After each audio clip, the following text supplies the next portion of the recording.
Welcome to Ramana citizen YouTube channel. ఇంకా ఈ ఛానల్ని సబ్స్క్రైబ్ చేయకపోతే దయచేసి సబ్స్క్రైబ్ చేయగలరు.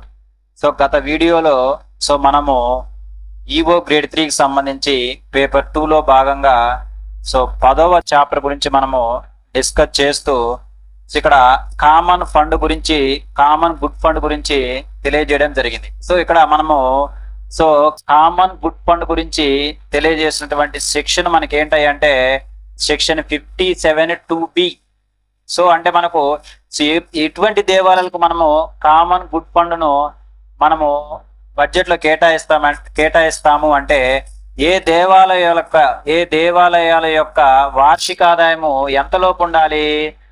మనకు 50,000 కన్నా ఎక్కువ ఉంటే అటువంటి దేవాలయాల నుంచి కొంత సొమ్మును ఎలా యూజ్ చేసుకుంటాము, కామన్ గుడ్ ఫండ్ గా యూజ్ చేసుకుంటాం. అసలు ఏంటి ఈ కామన్ గుడ్ ఫండ్ అంటే, ఫర్ ఎగ్జాంపుల్ పెద్ద పెద్ద టెంపుల్స్ ఉన్నాయనుకో. ఫర్ ఎగ్జాంపుల్ మనకు తిరుపతి, తిరుపతి, శ్రీశైలము ఇలాంటి పెద్ద పెద్ద టెంపుల్స్ ఏం చేస్తాయంటే కొంత ఫండ్ను బడ్జెట్ లో కేటాయిస్తాయి. ఆ ఫండ్నే మనం ఏమంటామంటే కామన్ గుడ్ ఫండ్ అంటాం. ఈ ఫండ్ ద్వారా మనకు చిన్న చిన్న విలేజెస్ లో ఉన్నటువంటి చిన్న చిన్న దేవాలయాలను అభివృద్ధి చేస్తూ ఉంటారు. అటువంటి ఫండ్నే మనం ఏమంటామంటే కామన్ గుడ్ ఫండ్ అంటాము. వచ్చే వీడియోలో మనము ఈ కామన్ గుడ్ ఫండ్ గురించి క్లుప్తంగా నేర్చుకుందాం. ఇది చాలా చాలా ఇంపార్టెంట్ అండి. ఎగ్జామినేషన్ కోణంలో మనకు చాలా చాలా చక్కగా ఉపయోగపడుతుంది. కామన్ గుడ్ ఫండ్ మెయింటైన్ చేయాలంటే దేవాలయాల యొక్క వార్షిక ఆదాయం ఎంత ఉండాలండి, గ్రేటర్ దాన్ 50,000 గా గుర్తుపెట్టుకోవాలి. దీని గురించి మనము వచ్చే వీడియోలలో తెలుసుకుందాం. నెక్స్ట్ సెక్షన్ కానీ గమనించినట్లయితే this is about section 57(2)B గురించి. నెక్స్ట్ సెక్షన్ కానీ గమనించుకున్నట్లయితే ఆ నెక్స్ట్ సెక్షన్ మనకు section 57 sub class 3. Section 57 sub class 3 ఏం చెప్తున్నాయంటే ఇప్పుడు మనం చూసాం. ఈ విధంగా మనము బడ్జెట్ కేటాయించేటప్పుడు కొన్ని అంశాలను అంటే పైన చెప్పుకున్నటువంటి అంశాలను పరిగణలోనికి తీసుకున్న తర్వాత ఇలా ఈ విధంగా మనము బడ్జెట్ రూపొందించి ఎవరి వద్దకు పంపిస్తారు, కమిషనర్ దగ్గరకు పంపించడం జరుగుతుంది. ఇది గతంలో మనం చెప్పుకున్నాం. ఏది సెక్షన్ 57 దేని గురించి తెలియజేస్తుంది, బడ్జెట్ రూపకల్పన గురించి తెలియజేస్తుంది. అయితే ఇక్కడ మనం బాగా గుర్తుపెట్టుకోవాల్సిన విషయం ఏంటంటే ఏదైనా సరే మన బడ్జెట్ ఎవరు రూపొందిస్తారు, ట్రస్ట్ బోర్డు. ఎవరు రూపొందిస్తారంటే ట్రస్ట్ బోర్డు రూపొందించి ఒక డ్రాఫ్ట్ తయారు చేసి ఆర్థిక సంవత్సరం ముగిసే 90 రోజుల ముందు ఎవరి వద్దకు పంపిస్తుంది, ఎవరి ఆమోదం కొరకు పంపిస్తుంది అంటే కమిషనర్ ఆమోదం కొరకు పంపిస్తుంది. అయితే మనము సెక్షన్ 57(2) సబ్ క్లాస్ 2 ఏం చెప్తుందంటే ఇలా బడ్జెట్ రూపొందించేటప్పుడు మనము కొన్ని అంశాలను పరిగణన తీసుకోవాలి. ఆ అంశాల గురించి మనకు సెక్షన్ 57(2) గురించి తెలుసుకున్నాం. ఆ అంశాలన్నింటినీ కూడా మనము గత వీడియోలో పూర్తిగా తెలుసుకోవడం జరిగింది. అయితే ఇక్కడ మనము అన్ని అంశాలను పరిగణలోకి తీసుకున్న తర్వాత మనకు ట్రస్ట్ బోర్డు అనేది బడ్జెట్ రూపొందించి ఎవరికి ఆమోదం కొరకు పంపిస్తుంది అంటే కమిషనర్ ఆమోదం కొరకు పంపిస్తుంది. అయితే ఇక్కడ మనం బాగా గుర్తుపెట్టుకోవాల్సిన అవసరం ఏంటంటే ఇక్కడ ఈ బడ్జెట్ లో ఏదైనా సవరణలు చేయాలంటే అమెండ్మెంట్ చేయాలంటే సవరణలు చెయ్యాలి అంటే సంబంధిత కమిషనర్ అవ్వచ్చు, లేదా ఎడిషనల్ కమిషనర్ అవ్వచ్చు, లేదా జాయింట్ కమిషనర్ అవ్వచ్చు, లేదా అసిస్టెంట్ కమిషనర్ అవ్వచ్చు, లేదా డిప్యూటీ కమిషనర్ అవ్వచ్చు. అంటే ఇప్పుడు మనం మనము ఏదైనా ఒక బడ్జెట్ ను పైన తెలిపిన అంశాల ప్రకారము మనము ఒక డ్రాఫ్ట్ తయారు చేసి ట్రస్ట్ బోర్డు ఎవరి ఆమోదం కొరకు పంపించవచ్చు, ఎవరి ఆమోదం కోసం జనరల్ పంపిస్తుంది, కమిషనర్ ఆదాయం. కమిషనర్ కానీ, లేకపోతే ఎడిషనల్ కమిషనర్ కానీ, జాయింట్ కమిషనర్ కానీ, లేదా అసిస్టెంట్ కమిషనర్ లేదా డిప్యూటీ కమిషనర్ ఆమోదానికి పంపించినట్లయితే ఒకవేళ ఈ బడ్జెట్ కు సంబంధించి కొన్ని సవరణలు ఏమైనా చెయ్యాలంటే లేదా ఏదైనా బడ్జెట్ ఈ బడ్జెట్ కు సంబంధించి సవరణలు చెయ్యాలి అంటే సో ఈ పైన తెలిపిన వారు కమిషనర్ అవ్వచ్చు, లేకపోతే అడిషనల్ కమిషనర్ అవ్వచ్చు, జాయింట్ కమిషనర్ అవ్వచ్చు, లేకపోతే అసిస్టెంట్ లేదా డిప్యూటీ కమిషనర్ అవ్వచ్చు. ఏం చేస్తాడంటే ఆ సంబంధిత దేవాలయ ట్రస్ట్ బోర్డు లేదా ఆ సంబంధిత దేవాలయ ట్రస్ట్ బోర్డు, సో ట్రస్ట్ బోర్డుని మనం తెలుగులో ఏమంటామంటే ఆలయ ధర్మకర్తల మండలి అంటాం. సో దానికి ఒక కీ నోటీసు జారీ చేసి, సో ఒక కీ నోటీసును జారీ చేసి అదేవిధంగా ఆ సవరణలు చేసి మళ్ళీ ఆమోదించిన తర్వాత బడ్జెట్ అనేది పాస్ అవుతుంది. బడ్జెట్ సవరణలు చేసిన తర్వాత తిరిగి ఆమోదించిన తర్వాత సో బడ్జెట్ ఏమవుతుందండి, బడ్జెట్ అనేది పాస్ అవుతుందిగా మనం గుర్తుపెట్టుకోవాలి. చాలా చాలా ఇంపార్టెంట్.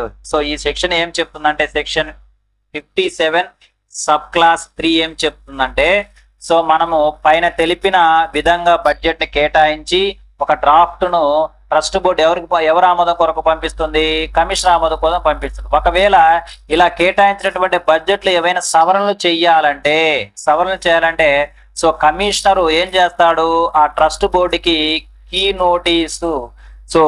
నోటీసు జారీ చేసి ఆ సవరణలను చేసి మళ్ళీ ఆమోదించిన తర్వాత ఆ బడ్జెట్ ఏమవుతుంది, పాస్ అవుతుంది అని తెలియజేసినటువంటి సెక్షన్ మనకి ఏంటంటే సెక్షన్ 57 సబ్ క్లాస్ 3గా గుర్తుపెట్టుకోవాలి. చాలా చాలా ఇంపార్టెంట్.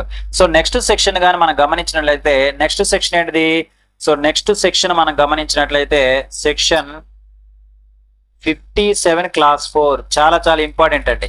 సో ఇక్కడ సెక్షన్ 57 క్లాస్ 4 ఏం చెప్తుందంటే సో ఏదైనా వార్షిక ఆదాయంలో అయినా బడ్జెట్ లో కేటాయించిన ఆదాయ వ్యయాలలో మార్పులు, ఆదాయ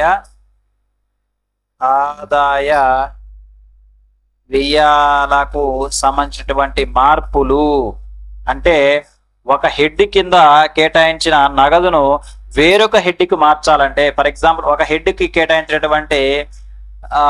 కేటాయించినటువంటి నగదును వేరొక హెడ్ కి మార్చాలని ఆలయ ధర్మకర్తల మండలి భావిస్తే, ట్రస్ట్ బోర్డు భావిస్తే సవరించిన బడ్జెట్ ను సంబంధిత ఫర్ ఎగ్జాంపుల్ చూద్దాం. సో ఇప్పుడు ఇలా సెక్షన్ 57 క్లాస్ 4 ఏం చెప్తుందంటే సో ఏం చెప్తుంది, ఒక వార్షిక ఆదాయ సంవత్సరంలో సో ఏదైనా ఒక దేవాలయానికి సంబంధించి వార్షిక ఆదాయ సంవత్సరంలో సో బడ్జెట్ లో మనకేముంటాయి, ఈ ఆదాయాల వ్యయాలకు సంబంధించి కొన్ని మార్పులు చేయాలి. అంటే ఒక హెడ్ కింద ఉన్నటువంటి నగదును మరొక హెడ్ కి మార్పు చేయాలి. అప్పుడు మనకి ఏం చేయాలంటే ఆ ట్రస్ట్ బోర్డు ఏం చేస్తుంది, సో ఎలా చేయాలో అలా విధంగా సవరించి ఎవరి ఆమోదం కోసం పంపిస్తుంది, కమిషనర్ ఆమోదం కోసం పంపిస్తుంది. కమిషనర్ ఆమోదం కొరకు పంపిస్తుంది. ఇక్కడ మనం బాగా గుర్తుపెట్టుకోవాల్సినటువంటి అంశం ఏంటంటే ఇవన్నీ సెక్షన్లు గమనించిన తర్వాత సో మనకు ఏదైనా ఒక దేవాదాయ లేదా ధర్మాదాయ సంస్థలకు సంబంధించినటువంటి బడ్జెట్ ను రూపొందించేదేమో ట్రస్ట్ బోర్డు అని గుర్తుపెట్టుకోవాలి. అదేవిధంగా సో దాన్ని ఆమోదించే ఎవరు ఫైనల్ గా కమిషనర్ గా మనం గుర్తుపెట్టుకోవాలి. అయితే ఇక్కడ మనం బాగా గుర్తుపెట్టుకోవాల్సిన విషయం ఏంటంటే ఇప్పుడు ఫర్ ఎగ్జాంపుల్ సో ఒక దేవాలయానికి సంబంధించినటువంటి సో ఆదాయ వ్యయాలను మార్పు చేయాలనుకుంటున్నారు. సో ట్రస్ట్ బోర్డు ఏం చేయాలి అంటే ఫర్ ఎగ్జాంపుల్ ఒక హెడ్ కొన్నటువంటి నగదుని ఇంకొక హెడ్ కి మార్చాలని మనకు ట్రస్ట్ బోర్డు అనుకుంటుంది. సో అప్పుడు ఏం చేయాలి మనము సో దాన్ని సవరణ చేసి ఎవరి ఆమోదం కోసం పంపించాలి, కమిషనర్ ఆమోదం కోసం పంపించాలి. అయితే ఇక్కడ మనం బాగా గుర్తు పెట్టుకోవాల్సిందంటే ఇలా కమిషనర్ ఆమోదించవచ్చు, కానీ అయితే ఇక్కడ మనం చెప్పిన విధంగా సవరణ ఎలా కమిషనర్ ఏం చేస్తారు తర్వాత మనకు సెక్షన్ 57(3)లో 57(3)లో ఉన్నటువంటి సవరణ విధానాన్ని పాటించి కమిషనరు సవరణలు చెయ్యవచ్చు. అంటే సో మనకు ఇక్కడ ఆదాయ వ్యయాల మార్పులు ఒకవేళ చెయ్యాలనుకుంటే సో అప్పుడు ఆ ట్రస్ట్ బోర్డు ఆ సవరణ చేసి ఎవరికి సమర్పిస్తుంది, కమిషనర్ సమర్పిస్తుంది. కమిషనరు ఆ సెక్షన్ 57(3)కి అనుగుణంగా సవరణ చేసి దాన్ని ఆమోదించవచ్చు. అయితే ఇలా సవరణ చేసేటప్పుడు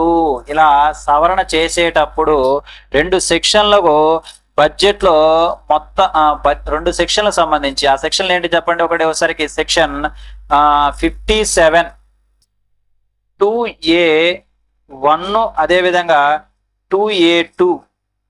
సో వీటికి కేటాయించిన మొత్తాన్ని ప్రభావితం చేయకూడదు. చాలా చాలా ఇంపార్టెంట్. సో ఏవైతే ఈ రెండు సెక్షన్లకు కేటాయించినటువంటి మొత్తానికి ప్రభావితం కాకుండా సవరణ చెయ్యాలి. చాలా చాలా ఇంపార్టెంట్ అండి. చాలా చాలా ఇంపార్టెంట్ ఈ పాయింట్. సవరణ చేసుకోవాలి అని గుర్తుపెట్టుకోవాలి. అంటే సో ఒకవేళ ట్రస్ట్ బోర్డు ఆదాయ వ్యయాలకు సంబంధించి ఏవైనా మార్పులు చేయాలనుకుంటే సవరణ చేసి కమిషనర్ కొరకు కానీ పంపించినట్లయితే ఆ కమిషనరు సెక్షన్ 57 క్లాస్ 3కి అనుగుణంగా సవరణ చేసి సో ఆమోదిస్తాడు. అయితే ఇక్కడ మనం ఇలా చేసేటప్పుడు రెండు సెక్షన్లకు ఎగ్జామ్షన్ ఉండాలి. అంటే ఆ రెండు సెక్షన్లు ఏంటంటే సెక్షన్ 57 2A1 కి కేటాయించిన మొత్తము, అదేవిధంగా సెక్షన్ 57 2A2కు కేటాయించినటువంటి మొత్తాన్ని ప్రభావితం కాకుండా సవరణ చేయాలి. అప్పుడు ఈ రెండు సెక్షన్లకి ఎంతైతే అమౌంట్ కేటాయించబడిందో ఆ మొత్తానికి ప్రభావితం కాకుండా, అంటే దానికి ఎఫెక్ట్ కాకుండా సవరణ చెయ్యాలి అని తెలియజేసినటువంటి సెక్షన్ మనకు సెక్షన్ 57 సబ్ క్లాస్ 4. అయితే ఇక్కడ మనం బాగా గుర్తుపెట్టుకోవాల్సినటువంటి విషయం ఏంటంటే బడ్జెట్ కేటాయింపు అంటే బడ్జెట్ లో కేటాయించిన మొత్తం కంటే ఎక్కువ ఖర్చు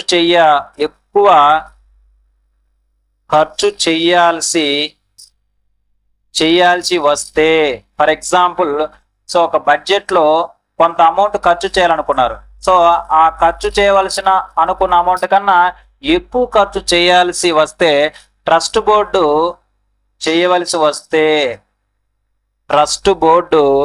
ఆ సంబంధిత కమిషనర్కు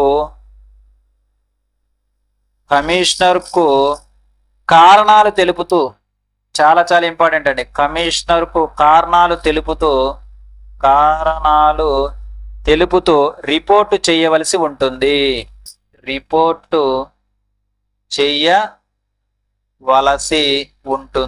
చాలా చాలా ఇంపార్టెంట్ అండి. చాలా చాలా ఇంపార్టెంట్. సో దాన్ని పరిశీలించి కమిషనర్ ఆమోదించవచ్చు. కమిషనర్ ఏం చేయొచ్చు?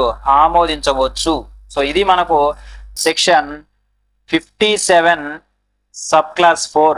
ఇక్కడ మనం బాగా గుర్తుపెట్టుకోవాల్సినటువంటి విషయం ఏంటంటే ఫర్ ఎగ్జాంపుల్ సెక్షన్ 57 క్లాస్ 4 లో ఫర్ ఎగ్జాంపుల్ బడ్జెట్ కు సంబంధించి చేయవలసిన ఖర్చు అనేది అనుకున్న దానికన్నా ఎక్కువ చేయవలసి వస్తే సో అప్పుడు ఏం చేస్తుంది? ట్రస్ట్ బోర్డు ఏం చేస్తుంది? ఆ సంబంధిత కమిషనర్ కు సో కారణాలు తెలియజేస్తూ రిపోర్టు చేయదలిసి ఉంటుంది. సో అలా చేసిన తర్వాత కమిషనర్ దాన్ని ఆమోదించవచ్చు. సో ఇది సో మనకు ఇక్కడ సో ఎండోన్మెంట్ ఈవో గ్రేడ్ 3కి సంబంధించి 10వ చాప్టర్ అయినటువంటి సెక్షన్ 57 యొక్క పూర్తి వివరాలు. సో ఇక్కడ మనం బాగా గమనించినట్లయితే